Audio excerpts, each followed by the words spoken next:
Rukun Negara adalah ideologi kebangsaan Malaysia yang dibentuk pada 31 Ogos 1970, iaitu setahun selepas berlakunya tragedi 13 Mei 1969 yang melemahkan perpaduan antara kaum di Malaysia. Assalamualaikum, selamat pagi. Terima kasih kerana menonton Malaysia hari ini bersama kami bertiga. Saya Sofia Nur Solihatun. Saya Ali Iskandar. Dan juga saya Fazli Fuad. Alhamdulillah hari ini hari yang kedua. Heli, saya dan juga Sofia semalam bersama dengan Anif. Birthday boy semalam. Oh, hari kedua. Ingatkah hari kedua? Apa saya tengok dekat kalender dekat pada running order hari kedua apa? Oh, hari kedua bersiaran. Bersiaran sikit lagi lah kan. Tukar saya je lah. Tukar Kita jarang sebenarnya. Jarang bergandingan bersama. Jarang bergandingan bersama. Walaupun dalam berkenal, jarang lah bergandingan bersama. Jadi kita selfie ke untuk hari kedua bersiaran? Baik, kepada anda semua, selamat pagi. Hari ini 16 Julai 2020, Khamis 24 Zulkaidah 1441 Hijrah. Semoga nak keadaan baik saja, sihat walafiat. Bagi ibu bapa yang dah pun menghantar anak ke sekolah semalam, semoga dalam keadaan yang kuat, bersemangat, kerana anak-anak kita memerlukan kita juga untuk terus bersemangat untuk mereka. Ya, betul. Kan? Saya rasa ibu bapa perlu ataupun boleh memaklumkan kepada anak tentang SOP di sekolah. Bermakna maklumkan kepada mereka apa yang perlu ada di sekolah itu, supaya apabila mereka ke sekolah mereka ingat apa yang perlu dilakukan. Ya, selain daripada guru-guru dan kakitan sekolah membimbing mereka, kalau bisa kata ada tak kena di mana tempat untuk basuh tangan, di mana tempat untuk menggunakan hand sanitizer dan sebagainya, supaya perkara itu kalau tidak kalau mereka bersedia pun mereka tahu penjarakan sosial dan sebagainya kan. Ini perkara yang norma baharu ni bukan hanya untuk orang dewasa. Betul. Sebab anak-anak ni sebelum ni dilarang untuk keluar ke premis awam. Ya, betul. Jadi sekarang mereka dapat keluar dan melihat dunia yang lebih luas. Pada masa yang sama mereka tidak begitu terdidik tentang SOP. Betul. Yang sebab SOP ni kita je kan. Kita je lah. Dan saya pasti semalam antara ibu atau bapa yang mengambil anak-anak akan ada perbualan yang panjang lah saya rasa kan. Setelah hampir 4 bulan berada dekat rumah, jadi semalam merupakan hari pertama kembali ke sekolah. Ibu bapa tu pun akan tanyalah apa yang berlaku kat sekolah dan adakah guru-guru menerapkan SOP-nya bagaimana kan. Mungkin dekat rumah kita dah cakap dah, adik nanti dekat sekolah nanti lain tau. Masuk-masuk je nanti ada cikgu ke akan periksa suhu kan, suruh basuh tangan kan, suruh jarak sosial. Jadi kita nak tahu adakah anak-anak kita ni ikut apa yang cikgu tu suruh ataupun ibu bapa kita suruh. Jadi semalam tu akan ada perbualan yang saya rasa hari ni hari kedua, saya rasa mungkin mereka dah faham sikit lah tentang SOP tu. Dan saya rasa perbualan dengan anak kita sangat penting. Mungkin bagi mereka pergi sekolah ni bagi yang muda lah. Ini untuk masa untuk berinteraksi dengan kawan-kawan dan sebagainya. Tapi sekarang ni tak boleh nak berinteraksi, tak boleh nak bermain. Bagi mereka mungkin mereka akan rasakan perubahan tu begitu ketara, begitu besar dan sampai guideline untuk SOP di sekolah pun ada yang mengatakan kalau sekolah tu mempunyai fasiliti yang boleh memberi bantuan emosi dan juga kaunseling pun ada juga. Jadi ini antara yang kita nak jagalah emosi dan mentaliti anak-anak kita supaya mereka betul-betul faham, bukan sekadar ikut saja tapi faham kenapa mereka perlu mengikutinya. Kita ingat hari pertama kita diberikan kelonggaran untuk keluar dan kembali ke tempat kerja. Kan suatu kebebasan macam kelegaan itu. Ini anak-anak kita yang berkurung di rumah dan akhirnya dapat berjumpa kawan-kawan mereka walaupun ada SOP tapi kegairahan itu kadang-kadang kita tak boleh elak. Kan jadi kita sentiasa ingatkan ini cara baharu. Mungkin boleh buat kuis lah. SOP itu apa tanya? Antara perkara yang boleh gila kita tanya pada mereka supaya mereka faham, sama seperti mana rukun negara yang kita akan terapkan bermula hari inilah di Malaysia hari ini kan. Kita nak masuk bulan Ogos tak lama lagi dan tahun ini tahun ke-50 ulang tahun rukun negara yang ke-50. Kita bercakap tentang sejauh mana kita faham tentang kepercayaan kepada Tuhan, kesetiaan pada raja negara, keluhuran perlembagaan, kedaulatan undang dan elemen yang kelima ni, kesopanan dan kesusilaan ini. Dalam banyak-banyak rukun itu yang sebenarnya antara yang menarik perhatian saya. Kerana ini antara yang paling orang kata dekat dengan kita. Adakah kita disemat pengetahuan tu, kesopanan dan kesusilaan. Tapi bila kita meningkat dewasa ini, adakah kita betul-betul mempraktikkan, adakah kita betul menunjukkan kita bersopan dengan orang lain, bukan saya berdepan, malah juga di media sosial. Betul. Dan sedar tak sedar sebenarnya rukun negara ni dah 50 tahun Eli diperkenalkan pada 9 Julai 1970 dan ianya rentetan daripada peristiwa yang berlaku 16 Mei lah 13 Mei 16 Mei hari guru. Cerita pasal sekolah Okeylah, faham. Jadi saya pun boleh terkeliru kata. Itulah dia. Kalender dekat-dekat Jadi itulah dia. Kita harapkan bahawa kita jadikan ianya merupakan salah satu parameter untuk kita untuk kita memahami falsafah prinsip yang terkandung dalam rukun negara. Semua orang boleh bercakap pasal rukun negara. Ellie, Sofia dan saya. Semua orang boleh hafal. Boleh hafal, ikrar sahaja kan. Tetapi cara untuk kita nak terapkan nilai itu bagaimana? Sebab rugilah sebab kita ni Malaysia ni terkenal dengan kesopanan, kesusilaan dan sebagainya dan kita ni ada pelbagai bahasa, agama dan budaya. Etnik di Sabah dan Sarawak bagaimana pula? Kalau perpaduan itu kita tidak masukkan sekali, amat rugilah kan? Saya tertarik sebab apabila letakkan kesopanan kesusilaan itu yang kelima, ia bukan makna ia paling kurang penting. Betul. Ya, sebab kesopanan kesusilaan itu mengaitkan yang atas juga, yang sebelum-sebelumnya juga. Kan? Dan cabaran masa kini ialah bukan hanya bila kita bertemu dengan orang dan ketika majlis tertentu sahaja. Apabila kita tidak bersetuju tentang sesuatu dalam perdebatan umpamanya, bagaimana kita mengekalkan ataupun mempraktikkan kesopanan dan kesusilaan apabila kita tidak bersetuju antara satu sama lain. Adakah saya mengatakan awak bodoh ke, atau awak tidak bagus ke, ataupun sebagainya, ataupun awak kata saya yalah tidak berilmu dan sebagainya, mengherdik saya. Walaupun kita tidak bersetuju, mesti ada tata susila yang boleh kita amalkan dalam kita berdebat atau dalam kita tidak bersetuju. Saya rasa kalau 5 rukun negara itu kalau dia boleh dirangkumkan, ia balik semula pada tahap berapa banyak kita hormat sama ada kepada negara kita, undang-undang ataupun sesama sendiri. Kalau tanpa rasa hormat itu, walaupun kita dah tahu kita kena bersopan dan sebagainya, tapi kalau kita tidak menghormati, rasanya kita tak akan dapat menzahirkan. Jadi itu antara yang perlu kita tahulah. Apa skala yang kita hadapi pun, kita perlu menghormati sesiapa sahaja yang berada di samping kita. Ya, betul. Tapi baguslah sebenarnya untuk kita bangkitkan kembali rukun negara ini. Bayangkan Ellie, Sofia, kali terakhir secara jujurnya, kali terakhir saya angkat tangan rukun negara ini ketika zaman sekolah. Zaman sekolah menengah. Jadi bayangkan dah berpuluh tahun lamanya kan. Jadi apabila kita mungkin mengangkat semula rukun negara ini setelah 50 tahun, saya rasa kita dapat baliklah apa yang terkandung dalam prinsip rukun negara tersebut. Kita fahami. Sebab sekarang ni banyak cabaran, Nelly. Banyak cabaran dekat media sosial dan kadang-kadang kebebasan bersuara itu kadang mereka ini tidak pandang. Kan? Kita tahu kebebasan bersuara di Malaysia ini, tetapi mungkin mereka terlepas pandang berkenaan dengan tata susila yang terkandung dalam rukun negara tersebut. Itulah dia. Okey, dan dari masa ke masa kita akan juga bawakan tentang penghayatan rukun negara ini. Ya. Saya nak kongsi juga satu cerita lah semalam. Saya sempat ke Arkib Negara itu, kita cerita nanti. Kita ke surat khabar dulu. Okey, kita mulakan dulu di harian. Okey. Pilihan penerbit hari ini, kena tengok balik di mana. Okay. Berita harian, ini cerita tentang undang-undang pemandu mabuk ini. Muka surat muka hadapan di bawah, bahagian bawah ini dituliskan pemandu mabuk berdepan penjara maksimum 20 tahun, denda sehingga RM150,000. Kita bacakan sikit antara perinciannya di muka surat 4 ini. Penjara 20 tahun dan denda RM150,000 untuk pemandu mabuk. Tempoh gantung lesen 20 tahun turut dicadang dalam pindahan akta. Pemandu mabuk bakal berdepan hukuman berat iaitu penjara maksimum 20 tahun dan denda sehingga RM150,000 jika pindahan akta pengangkutan jalan 1987 Akta 333 diluluskan Dewan Rakyat. Menteri Pengangkutan Datuk Seri Wee Ka Siong berkata mereka yang disabitkan dengan kesalahan juga boleh digantung ataupun mana pula? Okey, boleh digantung. Maafkan saya. Boleh digantung lesen memandu sehingga 20 tahun dan hukuman penjara dicadangkan sebagai mandatory. Jadi ini antara cadangan dan harapnya apa sahaja yang diluluskan bercakap tentang undang-undang ni ataupun akta ini akan memberikan buka mata kepada pengguna jalan raya untuk terus menjadi pengguna yang berhikmah, berhemah dan tidak sewenang-wenang ialah mengambil bahan terlarang kemudian berada di jalan raya. Betul. Okey.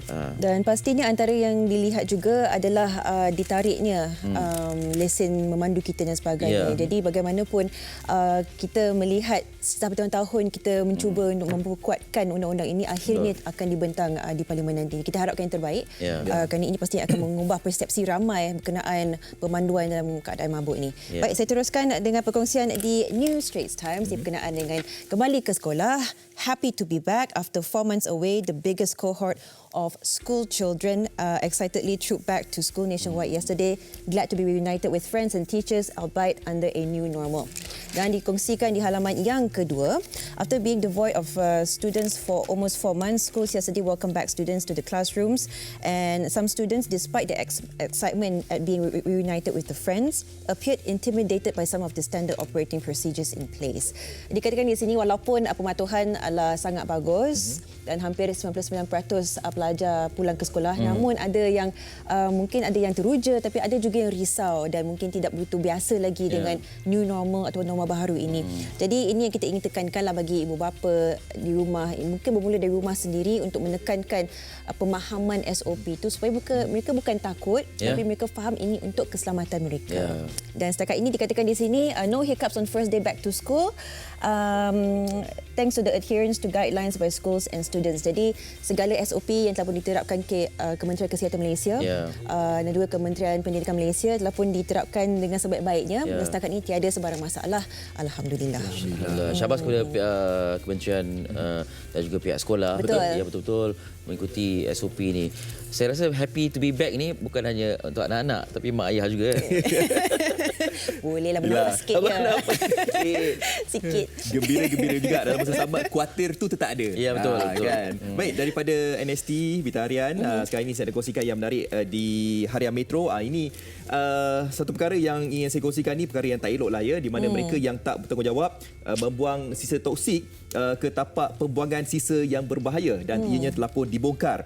Di sebalik kekangan Perintah Kawalan Pergerakan PKP, mereka bergerak licik membuka 2 lot tanah berkeluasan 1 hektar untuk membuang sisa toksik dan kimia berbahaya secara haram. Namun, melalui risikan dan penggunaan drone, pihak berkuasa merampas hampir 1,000 bekas sisa toksik dan bahan terjadual di tapak berkenaan.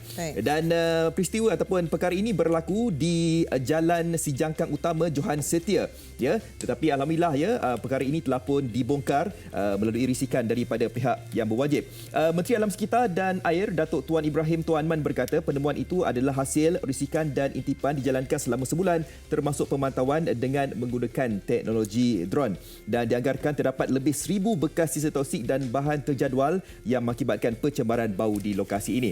Dan di sebelahnya juga ada cerita berkenaan dengan bina kemudahan rawatan sisa buangan di 5 negeri, dan diharapkan dengan pembinaan kemudahan rawatan sisa buangan di 5 negeri ini, mereka ini buanglah sisa toksik dekat tempat yang telah pun dihaskan. Sebab kita tahu bahawa kalau anda kata kalau kita ni menghidu sisa toksik ni, kesannya berlaku kepada kita ni untuk boleh mengganggu kita punya sistem otak dan juga kita punya buah pinggang. Lebih lagi kalau yang berisiko, contohnya macam warga emas dan juga untuk anak-anak kecil, kalau terhidu dengan teruk lah. Kita harapkan bahawa pihak berwajib ini bertanggungjawab sikit lah kan. Tak perlu untuk kita buang bahan berbahaya ini di tempat yang dilarang. Ada juga yang melaporkan bahawa menyebabkan masalah kerosakan bahagian dalaman bagi wanita, peranakan dan sebagainya. Jadi sangat-sangat membahayakan lah sebenarnya. Ya, sedangkan bahan peluntur yang kita gunakan seharian tu juga punya risiko. Dan apatah lagi bahan kimia berbahaya seperti ini. Okey, lebih 1,000 tong tu. Lebih 1,000 tong, bukan 10 tong. 1,000. Okey. Baik, itu yang dikongsikan ni semua akhbar hari ini. Pastinya banyak lagi pengisian yang ingin kita kongsikan bersama anda. Tapi sebelum itu, dengar ceritanya, Iskandar, awak sempat ke Arkib Negara semalam. Itulah dia. Saya dah lama tak ke Arkib Negara. Berapa tahun? Hampir 10 tahun jugalah. Wow. Ya. Cuma kalau bolehlah seperti yang pernah saya sebutkan ketika tetamu dari Arkib Negara datang ke Malaysia hari ini. Dalam hayat kita ni seboleh-bolehnya sekali pergi ke Arkib Negara dan lihat apa dokumen yang dihimpunkan berkaitan dengan sejarah negara kita. Jadi berbalik kepada cerita rukun negara ini, ketika kami datang, saya dan rakan-rakan kru MHI telah dihimpunkan di atas meja besar segala dokumen daripada selepas terbentuknya Mageran dan rentetan peristiwa yang membawa kepada pembentukan rukun negara. Wow. Minit mesyuarat dan sebagainya.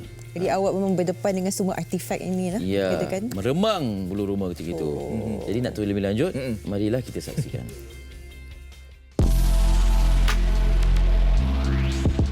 Saya sekarang berada di Dewan Penyelidikan Bangunan Arkib Negara Malaysia dan bersempena dengan ulang tahun ke-50 Rukun Negara, kami nak berkongsi dengan anda apakah perkara-perkara yang berlaku sebelum rukun negara digubal ataupun dibentuk. Jadi Arkib Negara menyimpan begitu banyak sekali dokumen, ya, rentetan daripada apa yang berlaku selepas 13 Mei sehingga terbentuknya rukun negara. Jadi nak tahu lebih lanjut, mari ikut saya.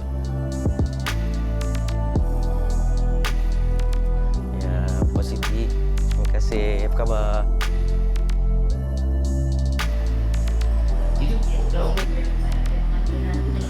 Di meja ni macam-macam dokumen yang ada berkaitan dengan rukun negara. Okey, apa yang boleh Puan kongsikan? Ini adalah antara 61 bahan mengenai rukun negara yang ada di Arkib Simpanan Arkib Negara Malaysia. Draft asal rukun negara ni telah dirangka oleh Jabatan Perpaduan Negara. Kemudian dia buat kertas cadangan, majukan kepada Majlis Perundingan Negara untuk persetujuan. Pada waktu itu Tun Abdul Razak sebagai pengarah Majlis Perundingan Negara, dia mohon perkara ini dibincangkan secara teliti di peringkat jawatankuasa. Dan jawatankuasa tersebut telah dipromosikan oleh Tun Tan Siew Sin. Ini Committee of Rukun Negara, jawatankuasa yang menggubal rukun negara. Dan betapa tebalnya salinan, boleh dianggap seminit mesyuarat kan? Ya, minit mesyuarat. Ya, begitu teliti sekali, seolah-olah siapa yang ditugaskan untuk mencatat ini mencatat setiap kata yang dikeluarkan dalam mesyuarat itu oleh ahli kan. Yang menariknya mohon kebenaran untuk keluar hisap rokok, mohon kebenaran untuk menggunakan bahasa Inggeris. Bermakna kalau perkara-perkara kecil seperti keluar untuk menghisap rokok dan sebagainya pun dicatatkan, bermakna perkara-perkara lain yang lebih penting itu memang betul-betul tercatat dengan begitu rapi sekali. Maknanya ketekunan untuk mendokumentasikan minit mesyuarat itu adalah sesuatu yang sangat dititik beratkan. Okay. Dan satu lagi elemen kesopanan dan kesusilaan. Ya, itu sangat-sangat menarik.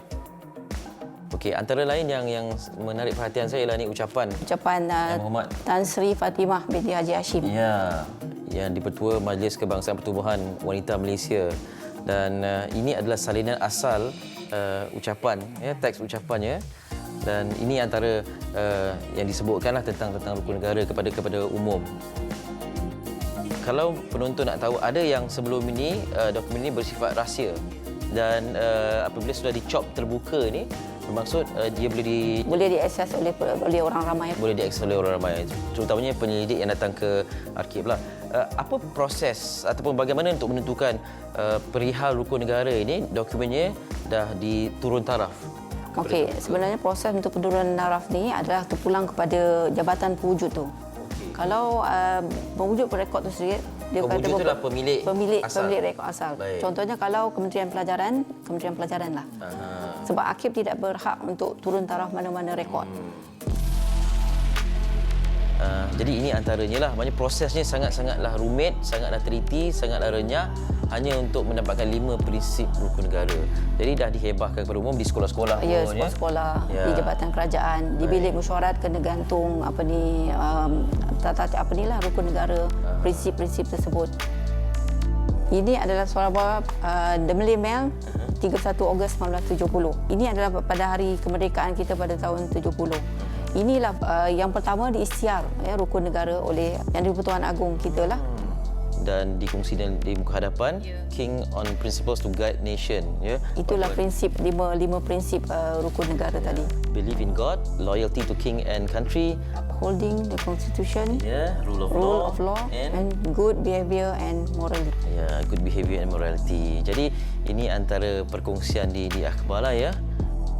Ini Sultan yang keempat, Sultan Abdul Halim. Di sini terangkan semula kenapa kepercayaan kepada Tuhan, kenapa kesetiaan kepada raja dan negara. Nampak macam mudah kan, tapi nak menggerakkan sesuatu mengambil masa juga kan, untuk memahamkan kepada rakyat. Dan ketika itu medium untuk awam hanyalah surat khabar, radio dan juga TV. Itu pun kepada yang mampulah.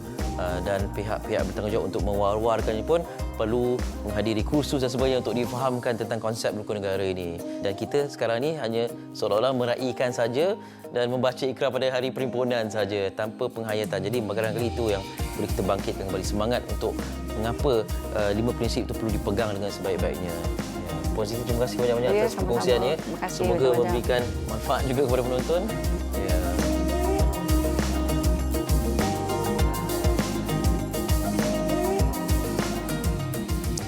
Baik, itulah tadi tinjauan Abang Long kami, Ali Iskandar, yang sempat ke Arkib Negara. Pastinya anda boleh melihat dan merasakan sendiri mengimbau kenangan bagaimana penubuhan rukun negara ini daripada sudut jawatan kuasanya, kesalinan teks ucapan rasmi dan sebagainya. Jadi, kalau anda berpeluang satu hari nanti untuk bawa keluarga anda, pastikan anda ke sana untuk mengimbau kenangan dan mengenali negara kita dengan lebih lanjut.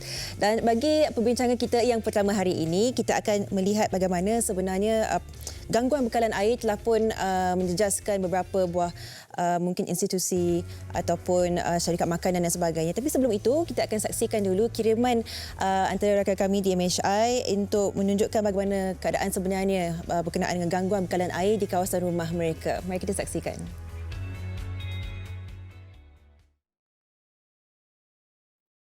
Kita boleh saksikan di sini, pastinya air telah pun disimpan dengan informasi yang telah pun kita terima sebelum ini berkenaan dengan gangguan bekalan air di beberapa daerah di seluruh kawasan kita. Dan ini adalah kiriman oleh Aidil Imran dan juga Falahuddin Abu Seman sendiri. Pasti perlukan sedikit sebanyak perancangan daripada awal lah. Airnya perlu digunakan sama ada untuk memasak, membasuh dan sebagainya. Jadi saban tahun kita melihat ini antara yang kita akan hadapi sama ada disebabkan oleh masalah atau gangguan ataupun sama ada untuk membaik pulih keadaan air kita di rumah. Jadi ini mungkin dijadikan satu peringatan buat semua untuk mengadakan satu perancangan yang lebih rapi. Ada kantong-tong yang bersesuaian dengan setiap kawasan rumah kita supaya ia boleh membantu kelangsungan kehidupan kita di rumah lah bersama anak dan keluarga. Dan terima kasih kita ucapkan kepada rakan-rakan kami yang menonton MHI. Pastinya terima kasih kepada Encik Aidil Imran dan Encik Falahuddin Abu Seman kerana berkongsikan antara tips lah apa yang boleh dilakukan ataupun keadaan semasa di rumah masing-masing. Dan untuk meninjau macam mana sebenarnya salah sebuah kedai makan ini di Shah Alam yang juga terjejas dengan ketiadaan air, dengan bekalan air yang mungkin agak sedikit dan sebagainya, bagaimana beliau meneruskan perkhidmatan membuat makanan dan sebagainya. Kita bersama dengan Encik Hanif Muhammad Najib, pengurus restoran. Assalamualaikum, selamat pagi. Waalaikumsalam. Apa khabar? Sihat ya? Alhamdulillah. Di mana setakat ni menguruskan kedai makan restoran Encik Hanif selama seminggu ini, barangkali kongsikan sedikit. Okey, yang kita tahu, kita dapat ada masalah logi lawatan air pada hari semalam, hari Selasa. Ya. Kita juga mengambil alternatif dengan menyediakan tong air sebanyak 6 tong. 6 tong? Ya. Dan kita juga terhadkan kita punya menu kepada kebanyakannya air, kita hanya jual air tin dan juga air buah sahaja. Jadi kalau dikatakan antara yang dilakukan adalah menghadkan menu makanan, jadi daripada keseluruhan menu itu hanya makanan yang lebih ringkas dihidangkan kepada pelanggan ke macam mana? Yang kebanyakannya yang tidak menggunakan banyak air untuk membasuh peralatan dan juga cawan. Dan setakat itu dengan perancangan ini, adakah terdapatnya sebarang komen daripada pelanggan mungkin dengan inisiatif ini, tapi masih kedai dibuka tapi mungkin menunya sedikit terhad? Terdapat apa-apa yang dikongsikan oleh pelanggan? Setakat ini tiada masalah lagi untuk pelanggan, cuma nak menikmati makanan yang kita sediakan lah. Masa beroperasi ada terjejas tak? Masa beroperasi kita seperti sedia kala daripada pukul 12 tengah hari sampai 11 malam. Nah, kita nak faham juga kan, sebab kita faham yang membuat operasi perniagaan makanan ni bukan sesuatu yang mudah, dan pastinya Encik Hanif sendiri perlu membuat briefing dengan staf dan sebagainya. Apakah atau berapa lama yang diambil untuk memberikan satu pemahaman penuh bagi kaki tangan di restoran Encik Hanif? Bagi kami, kita ada pihak pengurusan yang sendiri uruskan, and then kami just briefing kepada staf sehari sebelum berlakunya masalah air, isu air. Sehari sebelum ni, masa tu memadai lah untuk mereka. Masa tu ini bukan kali pertama kan, saya faham. Ya. Sebelum ni pun pernah terjadi. Baik. Kalau dijadikan mungkin satu nasihat ataupun bagi mereka yang mengoperasikan perniagaan makanan yang masih baru dan mungkin tak pernah menghadapi keadaan gangguan bekalan air ni, apa yang Encik Hanif boleh kongsikan daripada segi mungkin perancangan awal? Ya, kalau perancangan awalnya kita kena pastikan semua bekas-bekas air kita sedialah untuk kita dapat beroperasi seperti sedia kala. Okey, baik. Sebaik-baiknya kita mempunyai perancangan, ada kantong yang besar, yang kecil ni untuk menyenangkan kerja pembersihan dan juga penyediaan makanan ya. Ya, betul. Baik, terima kasih kita nak ucapkan kepada Encik Hanif Muhammad Najib, pengurus restoran yang kini berada di Shah Alam. Semoga saya juga duduk di Shah Alam dan semalam telah pun bermulanya air yang telah kembali ke halaman rumah kita dan sebagainya. Dan kita akan melihat perubahan ini sehingga ke 17 Julai sehingga hari esok sehingga jam 5 petang yang kita akan lihat lebih banyak lagi premis perumahan dan juga kedai yang akan menerima air.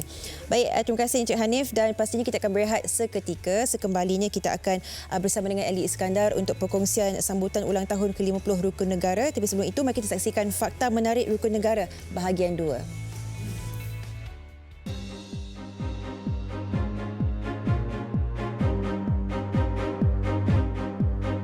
Peristiwa 13 Mei menyebabkan kerajaan terpaksa mengisytiharkan darurat.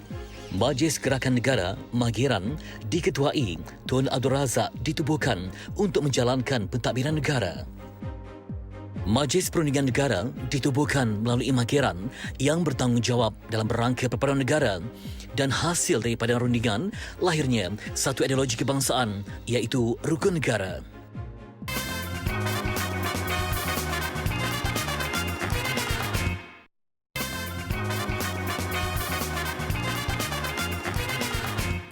Okey, mulai dalam Malaysia hari ini dan hari ini kita nak raikan sambutan ke-50 ulang tahun Rukun Negara ini dan kita nak belajar kembali menghayati apa yang kita faham tentang 5 prinsip Rukun Negara ini. Dan hari ini saya bersama dengan tetamu yang sangat-sangat istimewa. Beliau ni menyambung legasi perjuangan ayahanda beliau. Kalau disebutkan nama Ku tu kita tahu siapa orangnya, ya, mendiang Profesor Ku Kay Kim yang pastinya seorang sejarawan ulung dan anak dia sekarang ini sedang meneruskan perjuangannya. Kita bersama dengan Idin Ku, seorang aktivis budaya. Selamat pagi Idin. Selamat pagi, terima kasih atas undangannya. Apa khabar? Baik. Terima kasih sudi bersama kami juga. Okey, bila kita bercakap tentang Rukun Negara, ini satu dikatakan ideologi yang membentuk kita sebagai rakyat Malaysia. Yeah. Dan kalau kita sebut nama Ku Kay Kim, satu nama besar yang melambangkan Malaysia itu sendiri. Yeah. Apa yang ini boleh perkatakan? Sebenarnya Rukun Negara ini agak unik ya dari segi implementasi sebab sebenarnya ia tidak diungkapkan dalam undang-undang. Ia merupakan salah satu guide ya atau petunjuk kepada semangat memupuk semangat cinta kepada negara lah. Saya guna istilah yang lama ya. Saya tak guna patriotik, saya cinta kepada negara. Tetapi ia merupakan salah satu usaha bukan saja untuk menaikkan semangat sebagai orang yang mencinta tanah air, tetapi juga untuk berfalsafah tentang apa sebenarnya makna negara bangsa itu, apa makna kewarganegaraan dan sebagainya. Dan sebenarnya ia adalah satu perbahasan yang agak terbuka ya. Misalnya kita tak tahu sebenarnya adalah dia ideologi negara atau falsafah negara atau prinsip dan rukun negara. Rukun itu sebenarnya ada prinsip-prinsip yang menjadi petunjuk lah. Okey, dan menjadi anak kepada pejuang budaya dan juga sejarah ni kan, pastinya ada perkara-perkara tertentu tentang Rukun Negara. Dan saya faham ketika Idin di sekolah dahulu pernah mengikut ayahanda untuk menjalankan tanggungjawab memberikan maklumat di sekolah-sekolah dan sebagainya. Adakah ini sebahagian daripada tanggungjawab itu ketika itu? Ya, sebenarnya pada masa itu banyak usaha untuk memupuk semangat kerjasama di antara masyarakat kan. Dan juga ia menjadi satu bimbingan. Jadi ayah saya sangat terlibat dalam usaha untuk mendidik, terutamanya anak murid lah, di kawasan-kawasan desa sebenarnya. Dan saya sering perantauan rukun negara itu, saya sering mengikuti ayah saya lah. Dan apa yang dipelajari sepanjang merantau bersama ayah? Ayah ni dia agak menarik ya. Sebab masa tu saya masih kecil, dalam lingkungan umur 4 atau 5 tahun. Dan saya mengikutinya sebagai companion lah sebenarnya. Saya kagum dengan bagaimana ia menguasai bahasa Melayu lah. Itu yang saya memang kagum. Dan betapa mesranya dia dengan setiap lapisan masyarakat, tak kira orang dari mana, latar belakang mana. Senang sekali dia dapat, dan ia selalu mengajar lah apabila kita memandu ke suatu tempat. Dia akan memberitahu banyak tentang fakta sejarah kawasan tempatan itulah. Bila Idin sebutkan beliau mesra dengan semua lapisan masyarakat, menyantuni pelbagai pihak, seolah-olah embodiment rukun negara itu ada pada beliau. Ya, itu merupakan satu cabaran juga. Hari itu saya ditanya oleh pihak yang mewawancara saya tentang legasi ayahanda. Dan saya telah mengungkapkan bahawa dia ni sebenarnya menjadi lambang. Lambang penghayatan tanah air ini. Dan ia juga menjadi amalan kehidupan peribadinya sendiri. Jadi keluarganya pun begitu majmuk. Keturunan dia agak menarik. Dan ia mengamalkan sebagai prinsip penghidupan dia sendiri. Bila Idin sebutkan tentang keluarga yang majmuk ini, ayah dia Cina peranakan. Ibu orang Tamil. Tapi Tamil Sri Lanka, bukan Tamil dari India. Okey, Tamil Sri Lanka. Kemudian dibesarkan dengan seorang makcik berbangsa Melayu. Adakah itu dilihat sebagai advantage kepada Idin menjadi Malaysian first? Ya, sebenarnya ia menjadi satu khayalan. Jadi apabila kita berada di lingkungan rumah tu, memang sangat mesra lah. Tapi saya tidak bersedia, saya tidak disediakan untuk menemui dunia sebenar di luar itu. Dan pada masa itu tahun 70-an menjadi anak semua bangsa. Anak semua bangsa itu bukannya senang. Apa cabarannya ketika itu? Cabarannya ialah mungkin dalam ruang lingkup rumah itu tak nampak cabaran itu. Bila keluar tu apa cabarannya yang sebab apabila kita sangat-sangat identify atau mengenali dengan kaum dan kadang-kadang sistem politik kita pun berasaskan kaum, ia akan mempengaruhilah pandangan dunia kebanyakan orang. Jadi bagi kita yang latar belakang agak liar agak liar, ia tak sesuai lah. Tetapi kebanyakan daripada kawan-kawan saya masa muda itu adalah orang bukan dari bangsa saya. Terutamanya kawan orang Melayu lah. Sebab paras kulit saya memang begitu. Dan saya sangat mesra dengan anak Melayu. Budaya Melayu itu dia mengungkapkan satu dunia cosmopolitan Dalam itu memang menjadi penghayatan budaya Melayu. Jadi agak senang bagi saya. Kalau tidak, kebanyakan daripada rakyat kita kadang-kadang mengejar sesuatu kemurnian tentang identiti mereka. Salah satu perkara yang saya baca tentang ayah ialah keterbukaannya menerima pandangan. Dan sejauh mana dilihat keterbukaan rakyat Malaysia sekarang ini bila kita bercakap tentang perpaduan, tentang kepelbagaian, menjaga etnik masing-masing pada masa itu terbuka untuk menerima kepelbagaian itu. Sebab ia telah ayah saya dalam kajiannya terutamanya, tetapi juga dalam kehidupannya, bukan saja sebagai seorang yang berkahwin dengan bangsa yang lain, tetapi sebagai seorang peranakan. Dan dia sangat menghayati keadaan sosial tanah air kita lah. Peminat bangsawan, suka dengan filem Piramli dan sebagainya. Jadi itu menjadi amalan. Dan kita dipupuk begitulah. Adakah itu sebab itu Aidin menjadi aktivis budaya? Sebagai seseorang yang dididik dalam satu suasana yang sangat terbuka, kita senanglah kalau kita tertarik kepada sesuatu itu tidak ada was-was ya. Kita terus boleh masuk ke dunia itu. Dan terutamanya saya sekarang ini sebagai aktivis budaya, terutamanya budaya Melayu ya. Saya tertarik hasil daripada bukan saja sejarahnya, tetapi ekspresinya dan pengungkapan satu pandangan dunia yang begitu menarik lah. Baik. Ya. Apabila seseorang itu menjerumuskan di dalam suatu yang pergerakan sebagai aktivis ini, satu sama ada dia minat ataupun sama ada dia rasa ada sesuatu yang perlu diperbetulkan ataupun diperbaiki ataupun ditambah baik. Yang mana satu, Aidin, sebenarnya? Ya, tak, itu saya sebenarnya tidak. Yang penting bagi saya itu ialah kenangan. Ya. Masyarakat yang senang lupa budaya dan sejarahnya, dengan senang melenyapkan sejarahnya, dia tidak akan ada kenangan. Itu sangat berbahaya apabila kita tidak ada satu perspektif tentang evolusi kita sebagai masyarakat.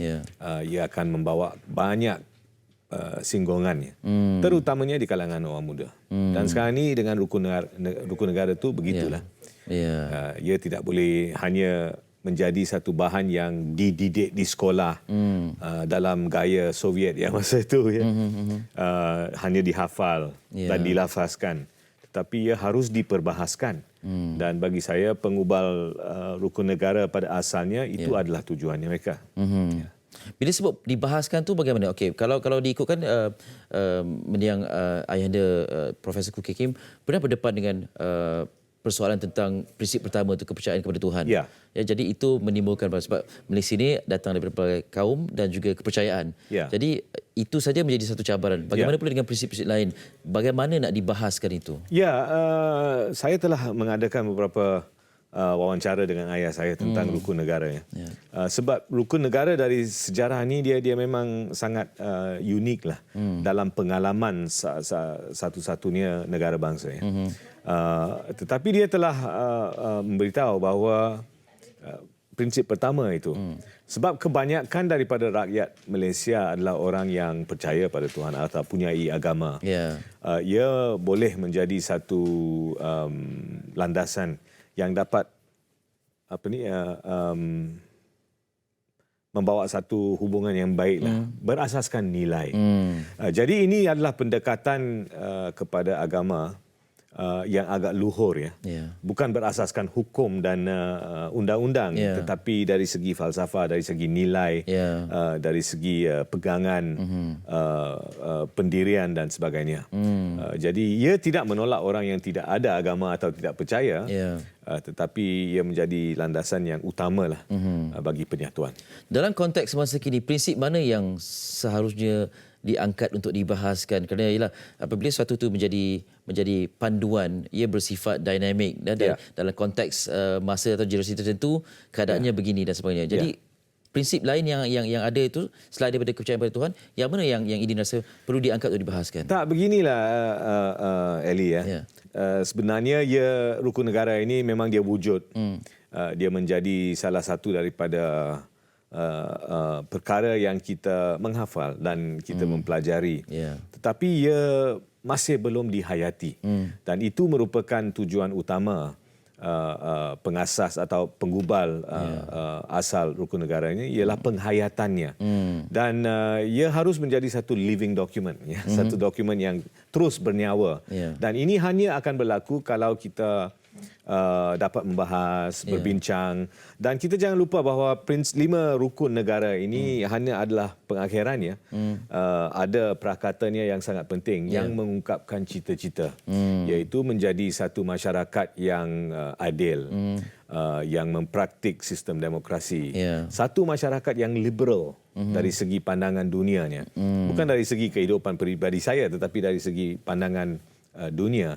Dan kadang-kadang kita biasa lupakan prakata itu yang mengungkapkan rukun negara, dan kita terus bincang pasal 5 prinsip. Sebenarnya adalah satu dokumen yang lengkap.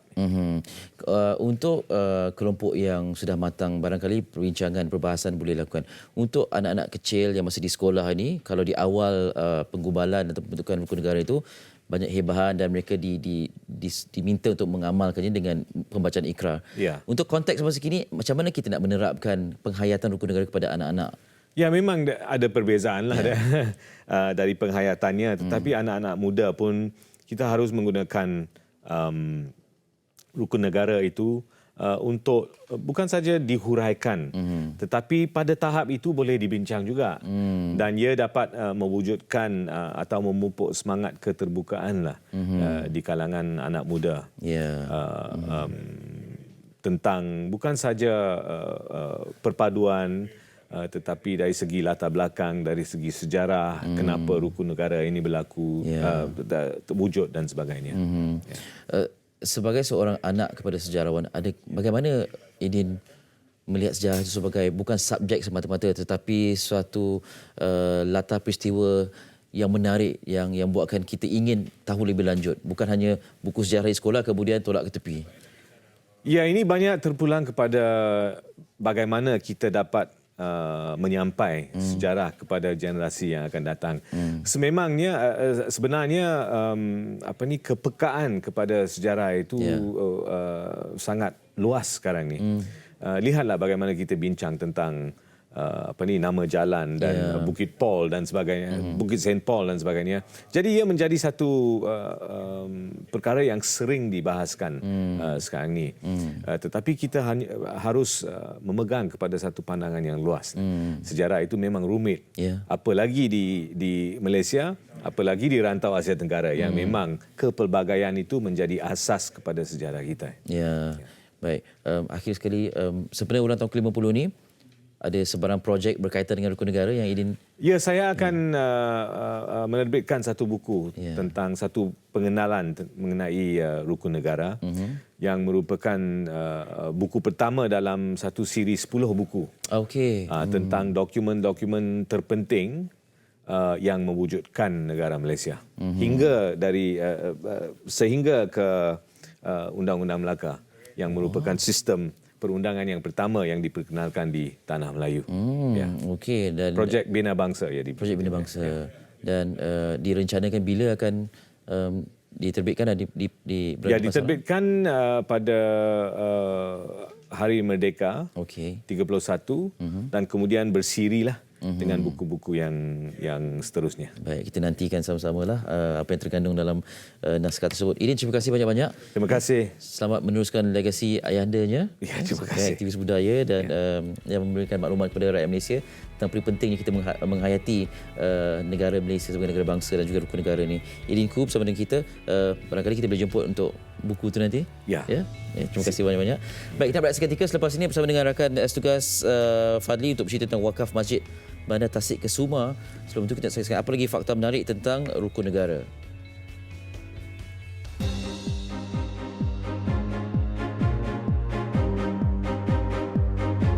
Majlis Perundingan Negara terdiri daripada 3 orang menteri, iaitu Tun Dr. Ismail bin Datuk Abdul Rahman, Tun Tan Siew Sin dan Tun Viti Sambantan, serta wakil-wakil kerajaan negeri, parti politik, tokoh agama, badan-badan profesional, perkhidmatan awam, kesatuan sekerja, wartawan, persatuan guru-guru dan wakil-wakil kumpulan kecil. Mendiang Profesor Emeritus Tan Sri Koo Kee Kim merupakan seorang daripada tokoh yang terlibat dalam penggubalan rukun negara.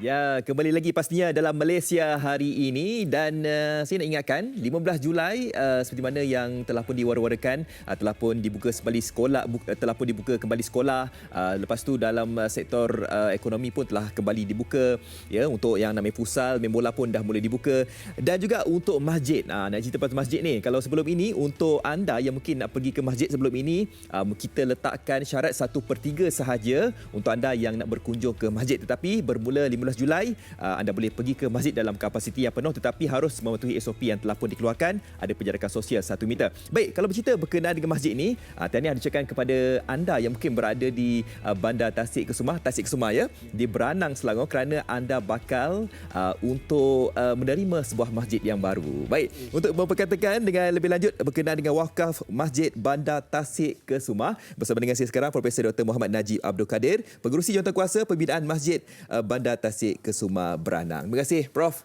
kerana sedia hadir. Alhamdulillah, seperti mana yang saya war-warakan tadi, insya-Allah ya, mereka yang mungkin duduk dekat Bandar Tasik Kesumah tu akan dapat masjid baru. Ya, sebab difahamkan berapa tahun Prof tak ada masjid kat sana? Daripada tahun 2000 sampai sekarang hampir 20 tahun. 20 tahun. Masya-Allah. Jadi sebagai mukadimahnya mungkin Prof boleh ceritakan tentang bagaimana agaknya boleh terjadi idea pembinaan masjid di sana tu Prof.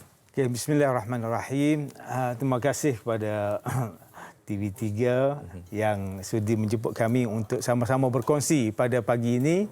Berkongsi dengan satu tema yang hebat untuk kita ialah wakaf hadiah teristimewa untuk ibu bapa tersayang. Tagline dia. Oh, itu tagline ya. Yeah. Tagline kena ada. Kena ada. Kan? Ya. Sebab apa? Kita ni sekarang ni terutamanya penduduk Bandar Tasik Kesumah setelah hampir 20 tahun. Ya. Kami tinggal di situ dan kami tidak ada masjid. Yang menampung untuk jemaah hanyalah di masjid kampung. Kita ada masjid Kampung Rincing dan Kampung Sesapan Rembau. Jadi kami kena pergi ke sana. Dan selepas pada tu ada beberapa surau yang dinaik tarafkan untuk boleh buat Jumaat. Cuma ada 3 surau. Ya. Kapasiti kami lebih kurang dalam 30,000 penduduk. Kan? Jadi pastinya tak bolehlah nak menampung lah. Ya, memang makin lama makin meningkat ni penduduk kat sana. Itu jadi kami rasakan bahawa kami terpanggil. Kan, selama mana kita nak membiarkan tanah yang sudah digazetkan dan sudah diwakafkan. Jadi kita pun perlu satu inisiatif yang kita rasa tahun 2020 ni kita akan mengambil masa dalam masa 2 tahun 3 tahun insya-Allah. Itu target kami. 2 ke 3 tahun insya-Allah. Ya, insya-Allah itu akan siap kan. Ya, insya-Allah. Ya. Jadi mungkin boleh kongsikan juga tentang anggaran kos untuk pembinaan masjid tersebut. Masjid ini kita namakan ialah sebagai kompleks Masjid Bandar Tasik Kesumah. Ya. Kita ada bangunan yang utama, itu bangunan masjid. Kemudian kita ada bangunan untuk dewan, untuk utility lainlah. Jadi kos keseluruhannya 20 juta. 20 juta. 20 juta. Dan sudah pastinya di dalam masjid tersebut akan ada beberapa fasiliti. Ya, betul. Berbagai fasiliti yang boleh mereka yang berada dekat sana boleh datang masjid kan. Ya, untuk kita imarahkan masjid. InsyaAllah kan? itu. Mungkin boleh ceritakan juga Prof, siapakah yang mungkin terlibat dalam pembinaan masjid ini nanti? Yang secara rasmi kami lah Ya. dikenali sebagai AJK Pembinaan Bandar Tasik Kesumah. Yang saya mengetuai memperusikan AJK ini. Kami ada 14 orang. Kemudian kita ada AJK lain yang turut membantu. Setakat ini komitmen daripada AJK ini Masya Allah hebat. Kan? Jadi kita contohnya dalam bulan Ramadan baru ni, dalam 10 yang terakhir, kami dapat kutipan hampir 500,000. Alhamdulillah. Alhamdulillah. Bermula daripada zero tu. Ya. Kita terus dapat 500,000. 10 yang terakhir Ramadan. Oh, alhamdulillah. 500,000. Jadi itulah kita rasa bersemangat ni, bersemangat kan. Bersemangat untuk kita dalam 3 tahun tu kita boleh bina dan itulah kami nak supaya terutamanya lah semua kaum muslimin terutamanya penduduk Bandar Tasik Kesumah infak hanya RM1,000 ya seorang. Infak RM1,000. RM1,000 ya. Tiap-tiap orang infak RM1,000 untuk mendapatkan 20 juta, kita kata dalam 20,000 orang. Kan? Umat Islam di Malaysia berapa juta? Kan? Betul. Seorang bagi RM1,000, alhamdulillah. Ini kan. Sebab itulah saya kata tagline tadi, tagline wakaf hadiah teristimewa untuk ibu bapa tersayang. Tanda saya ni anak. Saya nak kongsi hadiah istimewa, saya bagi wakaf kepada ibu bapa saya. Sama ada dia hidup, dia mati, dia ada wakaf. Jadi ini kita rasa, alhamdulillah. Dia sangat baik. Baguslah juga kan. Sebab apa? Sebab kita infak duit kita ni adalah untuk pembinaan masjid. Ya, dan betul. Pahalanya itu akan mekar selamanya. Betul, kan? Selagi betul, mana betul. Masjid tu ada, orang solat kat situ, ya, selagi itu kita dapat itu. pahalanya insya-Allah. Kan? Kemudian dalam 1000 tu kita boleh buat caruman pula. Sebulan RM100. Sebulan RM1. RM100 Oh, RM100 sebulan. Jadi cukup 10 bulan RM1,000. Dah dapat. Baik, mungkin di kesempatan ini Prof boleh kongsikan yang melihat Malaysia hari ini bukan saja mereka yang duduk dekat sana, Ya, dekat betul, Bandar Tasik Kusuma tu, tapi satu Malaysia yang mungkin berniat untuk infakkan sedikit wang mereka tu. Bagaimana Prof? Ini cara yang terbaiknya ialah dengan layari laman sesawang kami www.masjidkesuma.com.my. Jadi semua info tu ada kat situ. Segala info ada kat sana. Dan kita tahu bahawa wakaf ni ada beberapa kategori. Ya. Dan kategori yang saya boleh simpulkan dekat sini adalah kategori wakaf zuri. Mungkin Prof boleh kongsikan wakaf zuri itu bagaimana? Wakaf secara umumnya kita nak ialah wakaf ni kita maknanya tertahan. Mana harta kita tahan kat situ, kita infak kat situ, duduk kat situ lah. Jadi dalam wakaf ni dia ada wakaf am dan wakaf khas. Wakaf am ni secara umum lah keseluruhan. Wakaf khas mana kita nak kepada ini kan, kita bagi kepada ini, bagi masjid khas. Dalam wakaf khas itu kita nak wakaf zuri. Apa wakaf zuri? Makna zuriat. Itu kata zuriat tadi. Kita infak RM1,000 kan, dia akan berkembang untuk zuriat kita. Ini ibu bapa kita, ini anak kita, ini cucu kita, siapa cicit kita. Kenapa? Terbinanya masjid Bandar Tasik Kusuma, hasil daripada apa? Aku bagi RM1,000. Itu kata istimewa tu. Itulah dia. Allahuakbar. Memang insya-Allah lah kalau impian ini dapat direalisasikan, alhamdulillah. Sebab 20 tahun sebenarnya kan tidak ada masjid dekat sana. Betul. Baik Prof, kata-kata Prof terakhir silakan untuk wakaf ke atau bagaimana? Jadi kami mengalu-alukan sumbangan daripada semua umat Islam untuk menyaksikan dan terpampang insya-Allah suatu hari dan terbinanya Masjid Bandar Tasik Kusuma. Oleh itu jom kita infak. InsyaAllah. Amin.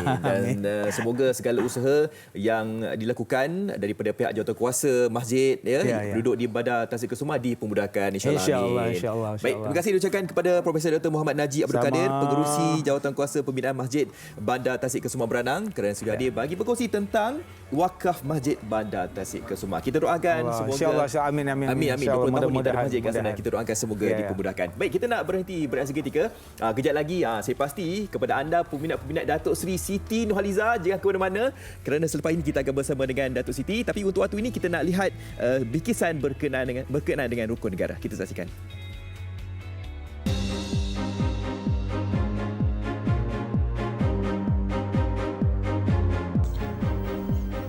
Prinsip rukun negara telah diisytiharkan oleh Yang di-Pertuan Agong Seri Paduka Baginda Tuanku Ismail Nasiruddin Shah Ibni Almarhum Sultan Zainal Abidin pada 31 Ogos 1970, iaitu sempena ulang tahun ke-13 kemerdekaan negara.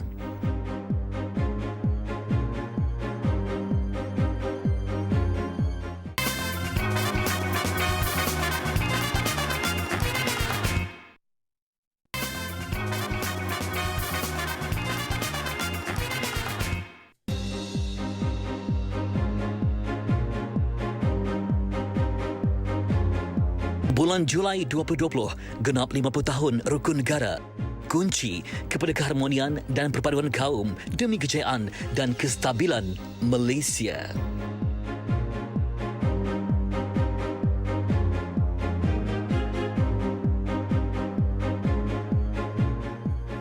Okey, kembali dalam Malaysia hari ini. Ya, kita bawakan fakta-fakta menarik berkenaan dengan rukun negara untuk tatapan kita semua, untuk peringatan lah kiranya. Oh ya, semalam di Arkib Negara saya ditunjukkan satu gambar di sambutan Hari Kemerdekaan pada tahun 1971. Pembacaan ikrar kali pertama rukun negara. Jadi kami nak tanya ataupun nak muat naik gambar tu di Facebook, nak tanya ini datuk dan nenek siapa? Dan kepada siapa-siapa yang mungkin perasan gambar tu boleh kongsi dengan kami, adakah itu datuk anda atau nenek anda atau pak cik saudara mara. Sebab itu golongan belia pada 1971. Kalau ikutkan 50 tahun lebih kurang berselang. Dah 70 lebih kurang dah 70 kan nak kata abang kakak boleh juga. Tapi kalau boleh kongsikan dengan kami lah supaya kita dapat kenal pasti ini siapa, gambar siapa dan sebagainya. Menarik kan? Sangat menarik. Bagus idea tu sebenarnya. Jadi anak-anak muda ni pun dia lebih dia berkomunikasi dengan orang lama. Betul. Tengok macam mana sebenarnya. Kehidupan dulu tu bagaimana? Okey, jadi kehidupan dulu bagaimana? Jadi anak-anak muda sekarang kehidupannya bagaimana? Kehidupannya macam mana? Anak-anak muda. Anak muda lah. Penyamar ataupun yang asli. Dapat tahu. Okey, kita sebenarnya nak war-warkan I Can See Your Voice. Maksud saya kat situ, anak-anak muda sekarang ni lebih kepada menyanyi, masuk pada dengar reality kan. Dulu tak ada.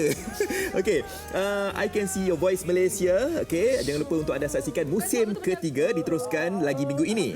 Dan kali ini menampilkan artis jemputan Ronnie Husin bersama Irma Fatimah dan AI Floor 88 juga dibantu oleh Yusri Abdul Halim, Jihan Musa dan Mar Adam dalam misi mencari penyanyi sebenar dalam I Can See Your Voice Malaysia musim ketiga bahagian kedua 19 Julai 2020. Ahad jam 9 malam di TV3. Jangan percaya apa yang anda lihat. Jangan percaya apa yang anda lihat. Dan lepas ini kita bersama dengan seorang artis dan kita dengarkan suara sebenar beliau. Macam I Can See Your Suara Voice. sebenar. Yang baru tampil dengan album. Ya. Ni dia. Kena kompai bagi anda yang menantikan ketibaan ada artis sensasi kita. Ya, betul. Sabar bang. Dah lama tak pegang album. 2020. Kan biasa kita sembang single. Hari ni kita dapat pegang album fizikal.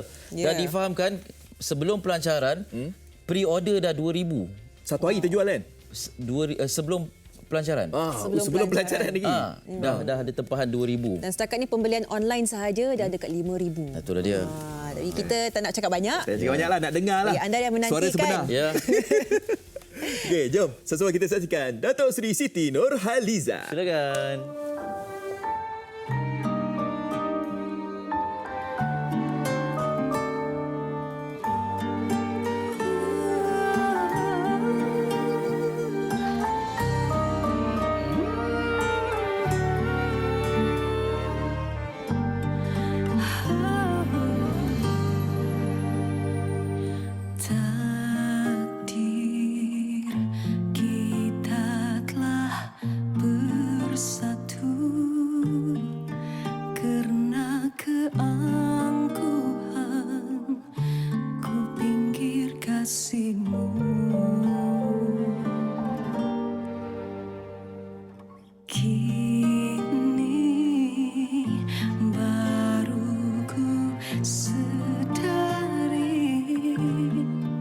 Abadinya cinta hingga akhir nafasku.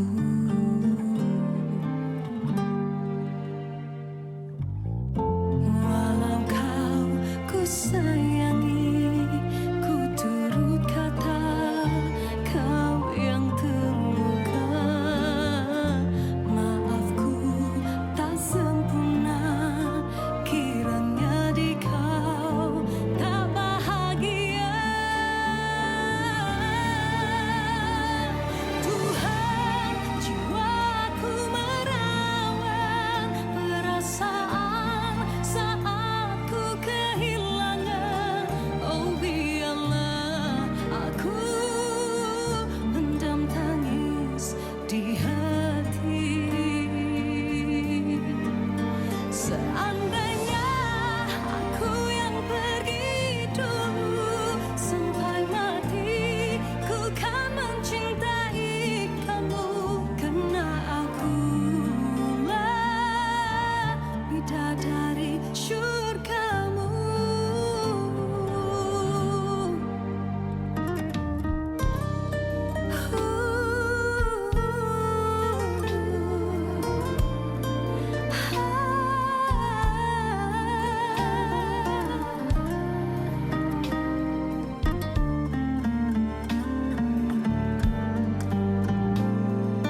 Ya. Datuk Seri Siti Nurhaliza. Silakan. Dapat dengar konsert percuma pagi ni. Jemput duduk. Assalamualaikum. Waalaikumsalam warahmatullahi. Apa khabar? Khabar merah jambu. Ni nak bagi tahulah, dah lama kita tak rasa dengar orang menyanyi, dengar penyanyi sambil baca lirik. Kan biasanya tengok lirik video, sekarang dah Kan? ni kira macam kenangan silam punya Menimbang style ni. balik lah Menimbang kan? balik dah ni. Okey, Aku Bidadari Syurgamu. Lagu Datuk Siti. Lagu Ipoh Hafiz ya? Ya, Ipoh Hafiz. First time saya bekerjasama dengan Ipoh Hafiz untuk album ini dan ini merupakan lagu lagu tema bagi satu drama. 7 Hari Mencintai Ku. InsyaAllah. Okey. Dan ini merupakan Ini semua dia tarik nafas Ya. sebelum Macam tanya ni. kita masih percaya teruja Datuk lagi. Seri kat sini sebenarnya. Nampak sofa pun nak jatuh dah. jadi ini merupakan album yang ke-18. Ya. Ya, alhamdulillah Untuk Datuk 18 Siti. untuk studio ya. Ya. Jadi macam Ellie katakan tadi, agak mungkin jarang juga untuk kita dapat lihat artis yang mengeluarkan album untuk waktu sekarang ini 2020 ni. Bagaimana Datuk Siti boleh timbul idea untuk buat album? Okey, sebenarnya perancangan dia memang saya nak keluarkan pada bulan 4 hari itu. Tapi oleh kerana kita tak menyangka kan COVID-19 akan menyerang seluruh dunia. Semuanya jadi macam saya rasa bukan saya saja sebagai penyanyi, tetapi siapa saja yang ada kerjaya pun terhenti seketika. Betul. Terhentilah selama 3 bulan untuk persiapan bagi album ni dan alhamdulillah baru-baru ni kita dah lancarkan. So bagi saya semua yang terjadi ada hikmah. So bila dilewatkan 3 bulan, ada masa lagi untuk saya perbaiki dari segi rakaman suara dan sebagainya. Hikmahnya dapat fine tune album ni. Ya, balik semula betulkan apa yang tak okey kan. Sehingga dapat yang puas hati. Baik, Datuk Seri, kita difahamkan yang Manifesta City 2020 ni adalah satu manifestasi Datuk Seri sendiri untuk orang kata memvisualisasikan apa yang Datuk Seri inginkan daripada sebuah album. Kongsikan sikit ni macam agak dekat dengan hati Datuk Seri Siti ya. Betul, saya boleh katakan begitulah sebab Manifesta City 2020 ni dia adalah luahan ataupun terjemahan apa yang saya ingin berikan kepada peminat saya melalui muzik saya. Dan saya nak terjemahan saya ni lebih kepada arah kematangan dalam kerjaya, pemilihan lagu, lirik dan sebagainya. So kalau tengok dalam album ni, saya rasa insya-Allah bagi saya puas hati dan saya rasa lengkap. Dia punya dia punya pilihan muzik, pilihan emosi, pilihan lirik yang saya sekarang ni lebih tekankan kepada yang positif. So dalam album saya saya ada 6 lagu baru dan selebihnya dia ada 11 lagu, 6 baru dan selebihnya adalah single yang pernah saya keluarkan sebelum ni yang tak dimasukkan dalam CD. Contoh macam Bashira untuk frontliner kita. Kemudian lagu 7 Nasihat. Okey, itu hip hop lah kan. So kemudian ada lagu Anta Permana dan sebelum ni. So selebihnya lagu-lagu baru tu ada macam-macam orang kata melodi. Macam baru ni yang baru tadi saya nyanyi Aku Bidadari Syurgamu, itu adalah salah satu lagu yang memang saya nak kembalikan lagu balada ala-ala 90-an dulu. Ya, betul lah. Itu teringat itulah dia. Memang sampailah sebenarnya kan. Memang macam betul. Wajah Kekasih. Ingat tak Wajah Kekasih? Lagu-lagu Allahyarham Datuk Adnan Bosan. Ya, betul. So Ipoh ni bila saya dengar lagu ni saya tak, ini macam lagu abang dulu kan. Tapi baguslah bila kita ada pencipta lagu baru yang boleh continue mood lagu yang macam ni sebab orang rindu kan nak dengar lagu-lagu macam ni. Itu yang saya sebab bila kita dengar ini feel lama ni. Tengok komposer ini Ipoh Hafiz. Tahniah. Dan saya ada rakamkan juga dalam album ni satu lagu daripada Allahyarham Datuk Sudirman Haji Ashad iaitu Teratai Menjelma. Dia lebih kepada lagu Inang, lagu Melayu.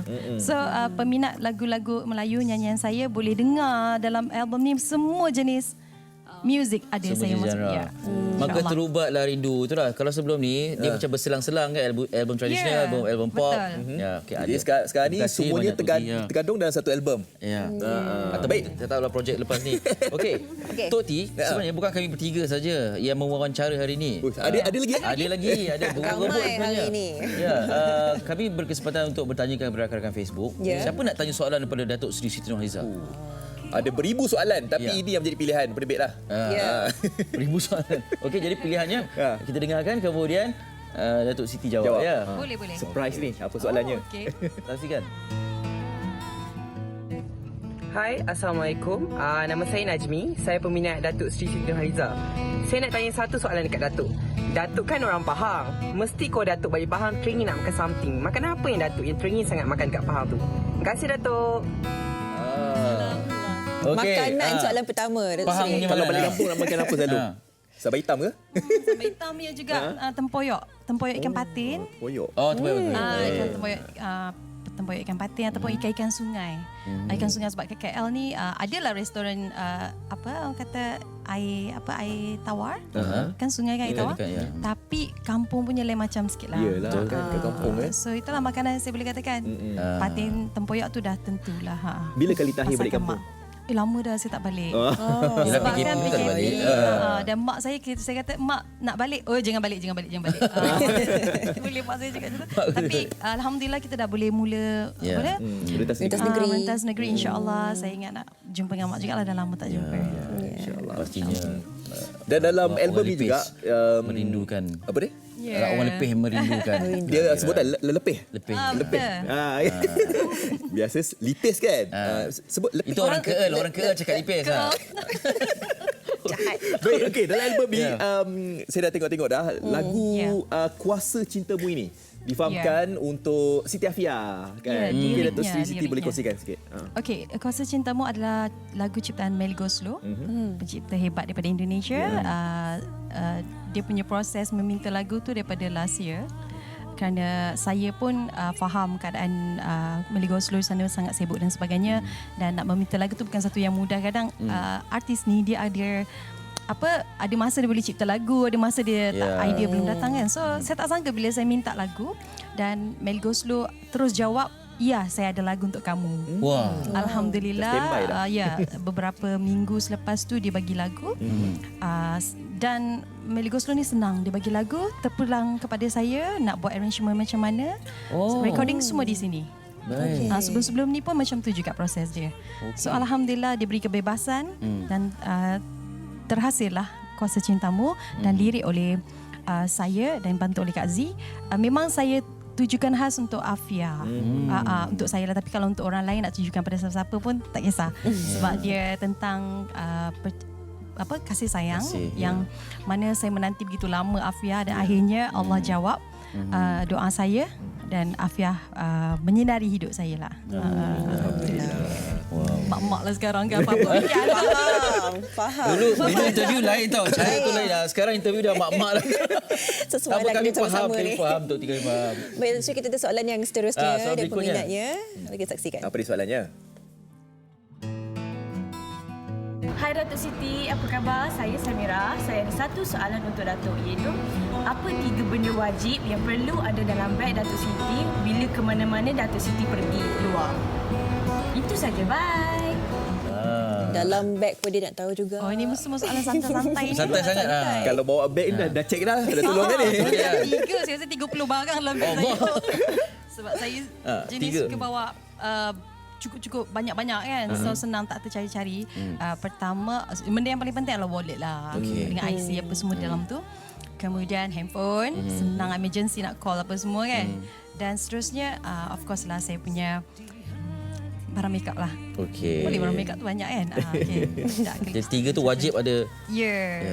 Ni IC MyCard ni orang masih minta tanya kalau kalau kita pergi salah ke soalan tu betul kan?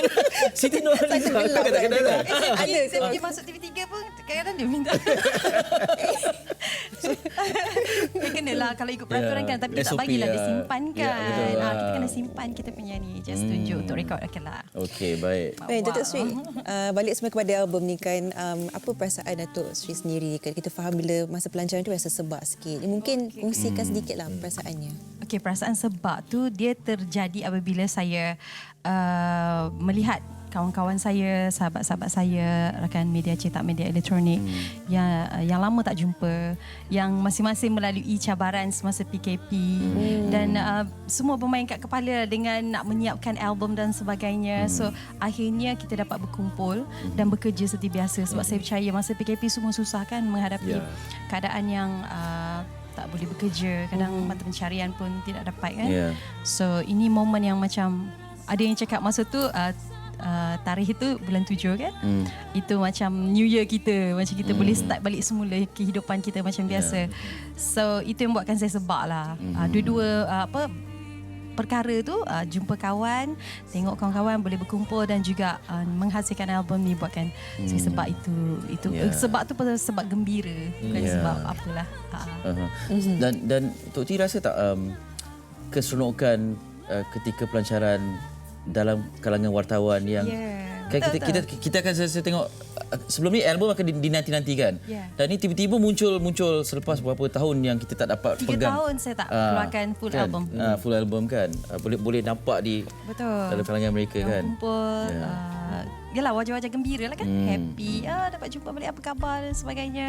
Dan ada hadiah untuk saya berikan sebagai apa kata, saya harap album ni Manifestasi City 2020 ni dapat menjadi penawar, dapat memberi kegembiraan, penghibur hati kala duka dan sebagainya. So bolehlah insya-Allah Manifestasi City 2020. Baik. Insya-Allah. Kita ada satu soalan lagi. Kita ada satu soalan lagi daripada pengguna Facebook peminat Datuk Seri Siti. Jom kita saksikan. Hai, 我是智慧. Nama saya Daisy Hui dan saya peminat Datuk Siti. Saya ingin bertanya, apakah dua perkara unik yang tidak diketahui oleh peminat tentang Datuk? Bye-bye Datuk Seri Siti. Dua. Dia minta satu, dia minta dua. Dua. Ya. Dua perkara unik. Apakah itu? Apakah rasanya? Unik tu benda pelik kan? Apa? Atau istimewa ke apa? Habit ke? Perbuatan ke? Yang kita dah tahu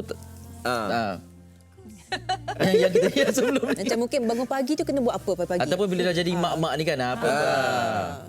Okey. Perkara yang menyeronokkan lah boleh saya cakap. Dulu saya tak pernah tahu lagu-lagu budak-budak ni. Okey. Sekarang saya dah boleh hafal dah lagu-lagu Afia. Lagu-lagu budak kecil ni kan. So yang selebihnya adalah apa ya yang unik. Okey, macam ni. Saya teringin nak menjahit. Boleh unik tak? Iya. Unik tak? Sebelum ni tak pernah teringin nak saya menjahit. Sebab tu suami sempat belikan saya mesin jahit tapi saya belum start lagi sebab terlalu sibuk. Saya memang pernah berfikir yang saya nak buat something lah, macam buat dress ke, buat mask ke. Itu perkara yang mungkin orang tak terfikir kot saya boleh buat. Dah mula ke belum?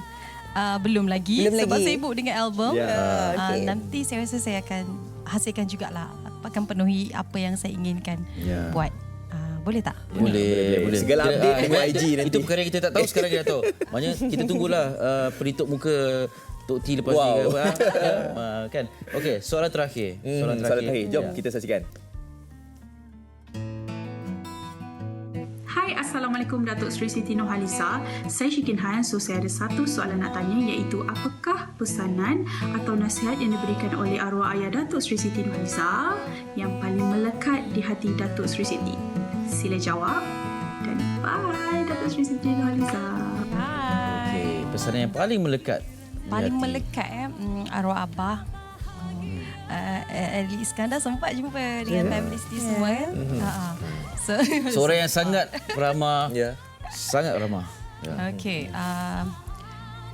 arwah abah ni memang dia kuat untuk apa kata? Dia walaupun dia nampak garang, tapi dia orang sangat lembut di hati. Senang mengalirkan air mata lah macam tu katakan. So apa yang dia pesan memang setiap pada adik-beradik kena selalu bersatu. Itu paling penting. Jaga diri, jaga peribadi. Dan mungkin kerana arwah abah polis juga, dia selalu pentingkan masa jugalah. Betul. Kita orang dulu masa kecil-kecil tak turun lagi, dia dah jerit daripada bawah kan. So yalah, banyak benda saya belajar. Tapi dalam masa yang sama yalah, kita akan membentuk diri kita sendiri kan. Tapi pesanan-pesanan tu akan sentiasa saya ingatlah. Yang penting keluarga tu penting, kena jaga. Disiplin tu juga yang bawa Datuk Siti di mana dia berada sekarang kan. Terima kasih banyak-banyak. Selamat maju jaya. Ya, terima untuk kasih. album Manifestasi Siti 2020. Saya nak beritahu juga. Sila. Saya nak ucapkan terima kasih kepada semua yang telah beli album saya daripada awal dengan pre-order, dengan affiliate saya. Mereka bertungkus lumus. Ini first time kita orang handle sendiri dari segi post, bayaran dan sebagainya, pembukusan dan sebagainya. Memang saya dapat tengoklah staff saya sampai ke 2 pagi tak tidur. Tapi ini adalah satu yang puas hati. Hasilnya puas hati. Terima kasih pada Universal Music Malaysia yang membantu saya. Kita orang jadi partner. Kalau tak ada bantuan daripada mereka pun susah juga. So doakan semoga album ni akan berterusan lah sampai bila-bila macam album saya sebelum ni kan. Jualan dia berterusan dan saya dapat bantu ramai orang lah melalui album ni kerana mereka kiranya jadi usahawan bersama dengan saya juga. Alhamdulillah. Terima kasih Datuk Sri kerana menjadi inspirasi bagi ramai lagi dengan album ni. Kita nak mempersilakan Datuk Sri Siti Nurhalizah Belanja satu lagi. Satu lagi dia. Lagu rancak sikit. Itu dia. Jadi dapatkan album Manifestasi Siti 2020. Album ni istimewa sebab ada tahun. Okay? Alright, sampai penghujungnya. Terima kasih semua. Okay, kita jumpa lagi di hari Isnin depan. Okay, silakan Datuk Sri Siti Nurhalizah. Assalamualaikum. Bye.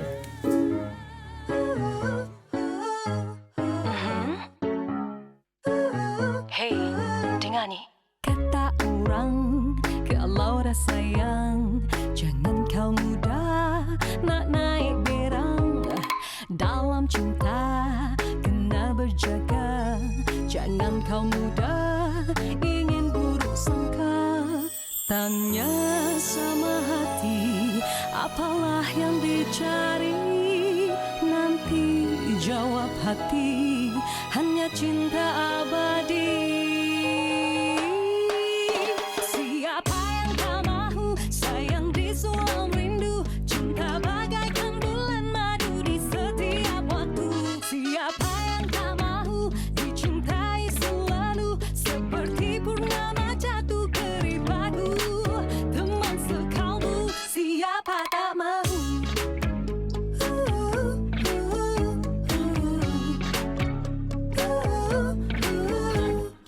Kata orang kalau nak senang, jangan berkira dengan pasangan.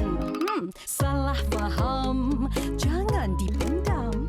Luahkan kata, jujurlah caranya. Tanya sama hati, apalah yang dicari? Nanti jawab hati, hanya cinta abadi.